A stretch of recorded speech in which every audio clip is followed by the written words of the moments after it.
আসসালামু আলাইকুম viewers, welcome to my YouTube channel and Facebook page.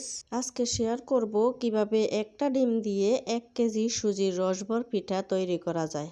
এর জন্য প্রথমে আমি নিয়েছি একটি ডিম ভেঙে এবং 4 চামচ চিনি, 1 কাপ লিকুইড দুধ, স্বাদমতো লবণ। এগুলার একসাথে ভালো করে মিলিয়ে চিনিগুলো গলিয়ে নেব। অন্যদিকে আমি দুধ জাল দিয়ে নেব আগে। এর মধ্যে আমি দিয়ে দেব 2টো এলাচ, 2 টুকরো দারচিনি এবং 3-4টা তেজপাতা। দিয়ে দিলাম 1 কাপ চিনি। তারপর ভালো করে দুধটারে মিশিয়ে নেব।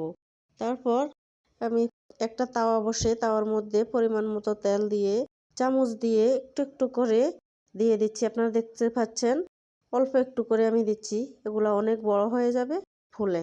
এভাবে দিয়ে সবগুলো আমি উল্টে পাল্টে নেব। বেশি তেল দেওয়ার দরকার নাই, কারণ এগুলা দুধের মধ্যে দিলে অনেক বেশি ফুলে যাবে এবং অনেক সফট ও ক্রিস্পি হয়ে যাবে।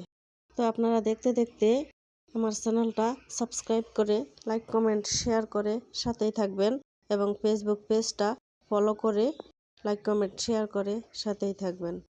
আমার পিঠা তৈরি এক এক করে আমি করব আর উঠিয়ে নেব। দেখতে পাচ্ছেন এই যেমনটা করছি তেমনটাই উঠিয়ে আমি আবার দুধের মধ্যে ফেলে দেব। দুধে ফেলে এগুলারে আমি 20 মিনিট জাল করছি। এই তো দেখছেন আমার রান্না হয়ে গেছে। আলতো হাতে চামচ দিয়ে কেটে দেখাচ্ছি কতটা সফট হয়েছে। সবাই ভালো থাকবেন, সুস্থ থাকবেন। আল্লাহ হাফেজ।